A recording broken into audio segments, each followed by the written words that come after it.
pakailah ayat-ayat seperti 2 Petrus 3 ayat 9. Misalnya, 2 Petrus 3 ayat 9 berbunyi, Tuhan tidak lalai menepati janjinya. Sekalipun ada orang yang menganggapnya sebagai kelalaian, tapi dia sabar terhadap kamu, karena dia menghendaki supaya jangan ada yang binasa, melainkan supaya semua orang berbalik dan bertobat. Ini ayat lebih kuat. Ya.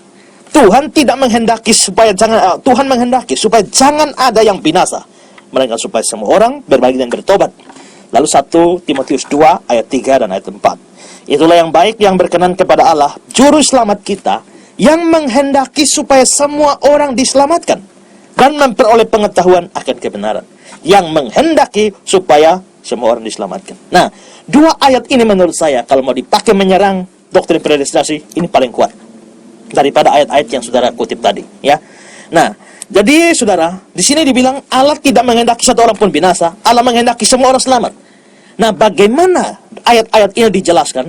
Sedangkan tadi ada ayat yang saya ucapkan atau saya berikan bahwa orang fasik diciptakan untuk hari malapetaka, bahkan ada orang yang ditentukan binasa. Saudara, jawabannya adalah tergantung dari bagaimana kita mendefinisikan apa yang disebut sebagai kehendak Allah. Nah, kalau kita bahas kehendak Allah dalam Alkitab, ingat, kehendak Allah itu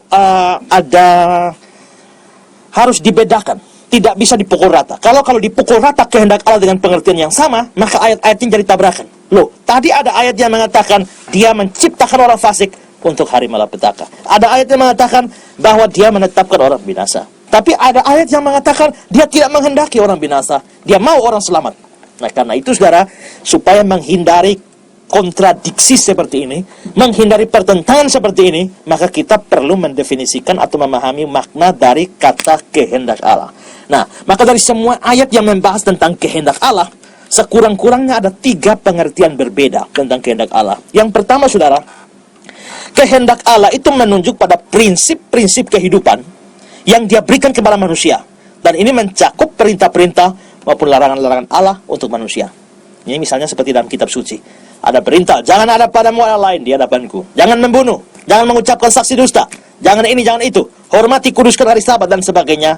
Itu adalah kehendak Allah yang menunjuk pada prinsip-prinsip hidup yang dia berikan pada manusia.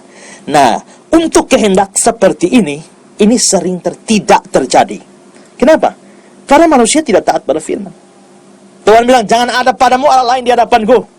Jangan membuat bagimu patung untuk disembah. Itu kehendak Tuhan. Tapi faktanya kehendak Tuhan jadi atau tidak? Sering tidak terjadi, karena banyak orang menyembah berhala. Jangan mengucapkan saksi dusta. Itu kehendak Tuhan. Apakah kehendak ini terjadi? Sering tidak terjadi. Kenapa? Karena banyak orang menipu. Jangan membunuh. Itu kehendak Tuhan. Apakah terjadi? Banyak tidak terjadi. Kenapa? Banyak orang membunuh. Jadi untuk kehendak yang jenis pertama ini, itu adalah prinsip-prinsip hidup yang Tuhan berikan. Untuk kehendak ini bisa sering tidak terjadi karena ketidaktaatan manusia. Kedua, saudara, kehendak Allah itu bisa menunjukkan pada hal yang menyenangkan hati Allah kalau itu terjadi. Kalau itu terjadi, itu menyenangkan hati Allah. Tapi ini tidak sering terjadi. Karena itu kita baca dalam Alkitab menggunakan bahasa antropomorfis, lalu sedihlah hati Tuhan, ya. Lalu Tuhan susah dan sebagainya, ya, Tuhan sakit hati dan sebagainya, berarti kehendaknya tidak terjadi dan hatinya tidak disenangkan. Kalau itu terjadi, itu menyenangkan hatinya. Ini pengertian yang kedua. Pengertian yang ketiga dari kehendak Allah, itu adalah kehendak Allah itu menunjuk pada rencananya atau ketetapan yang telah dia tetapkan dalam kekekalan. Kalau kehendak seperti ini pasti terlaksana, tidak mungkin tidak terjadi, tidak mungkin digagalkan oleh apapun dan siapapun. Dan ini kehendak seperti ini ditunjukkan lewat banyak ayat. Misalnya Ayub 42 ayat 1-2. Maka jawab Ayub kepada Tuhan, aku tahu bahwa engkau sanggup melakukan segala sesuatu dan tidak ada rencanamu yang gagal. Tidak ada rencanamu gagal. Dalam Yesaya 14 24-27, Tuhan semesta alam telah bersumpah, firman-Nya, sesungguhnya seperti yang kumaksud, demikianlah akan terjadi. Dan seperti yang kurancang, demikian akan terlaksana. Aku akan membinasakan orang Asyur dalam negeriku, menginjak-injak mereka di atas gunungku. Kuk yang diletakkan mereka di atas umatku akan terbuang. Demikian juga beban ditimpakan mereka atas bahunya. Itulah rancanganku yang telah kubuat mengenai seluruh bumi. Dan itulah tangan yang teracung terhadap segala bangsa. Tuhan semesta alam telah merancang. Siapakah yang dapat menggagalkannya? Tangannya yang telah teracung. Siapakah yang dapat membuatnya ditarik kembali? Lalu Yesaya 46 ayat 10-11 yang memberitahukan dari mulanya hal yang kemudian dari zaman purbakala, apa yang belum terlaksana, yang berkata keputusanku akan sampai dan segala kehendakku akan kulaksanakan, yang memanggil burung buas dari timur dan orang yang melaksanakan putusanku dari negeri yang jauh. Aku telah mengatakannya, maka aku hendak melangsungkannya. Aku telah merencanakannya, maka aku hendak melaksanakannya. Yang ini tidak mungkin tidak terjadi, harus terjadi. Nah, saudara, perbedaan kehendak ini kita buat karena banyak ayat yang kelihatannya kontradiksi.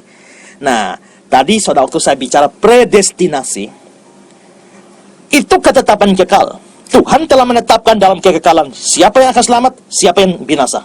Dan ini, kehendak seperti ini, bukan menunjuk kepada kehendak yang nomor 1 dan nomor 2 tadi, tapi menunjuk pada nomor 3. Ini tidak bisa tidak terlaksana.